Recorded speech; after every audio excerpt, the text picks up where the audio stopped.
আজকে আমি প্রধানত এখানে উপস্থিত হয়েছি শাপলা চত্বরে যারা শহীদ হয়েছেন তাদের প্রতি শ্রদ্ধা জানানোর জন্য এবং তাদের আত্মার প্রতি মাগফিরাত কামনার জন্য আমি আজকে আপনাদের সামনে উপস্থিত হয়েছি।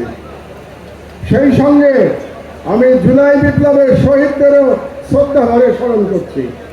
আমাদের স্মরণে রাখতে হবে যে 2013 সালের সেই শাপলা চত্বর গণহত্যার পর এই প্রথম আমরা আবার মুক্ত বাংলাদেশে, দ্বিতীয় স্বাধীন বাংলাদেশে এরকম একটি মহাসমাবেশ করতে সক্ষম হয়েছি। কাজেই আমাদের এই দীর্ঘ পথ পরিক্রমায় যারা জীবন দিয়ে আমাদের জন্য সহজ করে দিয়ে গেছেন তাদের সকলের প্রতি আমার অসীম শ্রদ্ধা এবং ভালোবাসা এবং তাদের পরিবারের প্রতি আমি সমবেদনা জ্ঞাপন করছি। আমি একটু অবাক হয়ে যাচ্ছি যে হেফাজতের তরফ থেকে কিংবা ভিকটিমদের তরফ থেকে এখনো 2013 সালের শাপলা গণহত্যার জন্য যে মাস্টার মাইন্ড ছিল সেই দানব ফ্যাসিস্ট শেখ হাসিনার বিরুদ্ধে মামলা দায়ের করা হয় নাই। আপনারা কেন এখনো মামলা দায়ের করেন নাই আমি জানি না। আমি মনে করি শাপলা চত্বরে যারা গণহত্যার শিকার হয়েছে তাদের প্রত্যেকে শেখ হাসিনার বিরুদ্ধে গণহত্যার মামলা দায়ের করতে হবে। এটাই আমার আজকে 1 নম্বর দাবি। দ্বিতীয় যে কথাটি আপনাদেরকে আমি বলতে চাই, আমরা মুসলমান, উম্মার প্রতি আমাদের ভালোবাসা থাকতে হবে। তাই গাজার শহীদ এবং কাশ্মীরের মুসলমানদের উপরে যে জুলুম চলছে তার বিরুদ্ধে আমাদের ঐক্যবদ্ধভাবে আন্দোলন চালাতে হবে।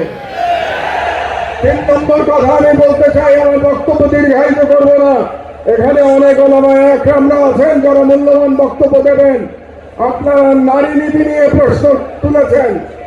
এ ব্যাপারে প্রথমে ডক্টর ইউনূস সরকারের প্রতি আমার একটি প্রশ্ন আছে যে আপনারা কেন অপ্রয়োজনীয় ইস্যু তৈরি করছেন?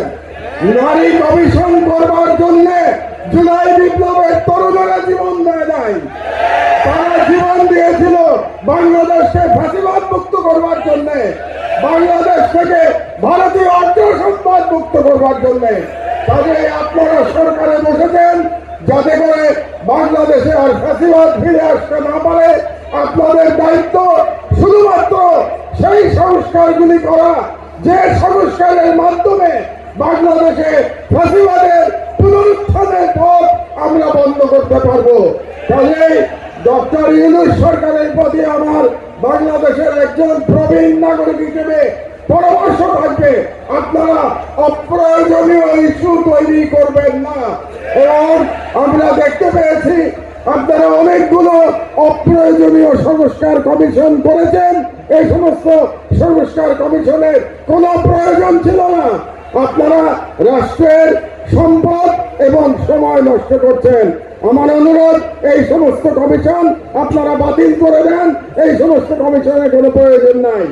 আর আলেম ওলামাদের কাছে আমার নিবেদন, আপনারা নারী নীতি নিয়ে লড়াই করতে গিয়ে বৃহত্তর লড়াই থেকে সরে যাবেন না। আমাদের বৃহত্তর লড়াই ভারতীয় সাম্রাজ্যবাদের বিরুদ্ধে লড়াই। আমাদের বৃহত্তর লড়াই ইসলামের জন্য আমাদের লড়াই। আপনারা যদি নারী নীতির মতো একটা ইস্যু দিয়ে আন্দোলন করেন তাহলে আমাদের যে বৃহত্তর আন্দোলন এটা ক্ষতিগ্রস্ত হবে। কাজেই নারী নীতির অবশ্যই আপনারা প্রতিবাদ করবেন, কিন্তু তার মানে এই না যে আমরা মূল লড়াই থেকে সরে যাব। মূল লড়াই থেকে আমাদের সরে যাওয়া যাবে না। এই জন্য আপনাদের কাছে আমার আহ্বান, আপনারা ঐক্যবদ্ধ থাকবেন। আমি বিশ্বাস করি বাংলাদেশের আলেম সমাজ যদি ঐক্যবদ্ধ থাকে তাহলে বাংলাদেশের স্বাধীনতা কেউ ছিনিয়ে নিতে পারবে না। কাজেই যে কোনো মূল্যে এই হেফাজতের মঞ্চ থেকে বাংলাদেশের সকল আলেমদের ঐক্যবদ্ধ থাকার আহ্বান জানিয়ে আমার বক্তব্য শেষ করছি।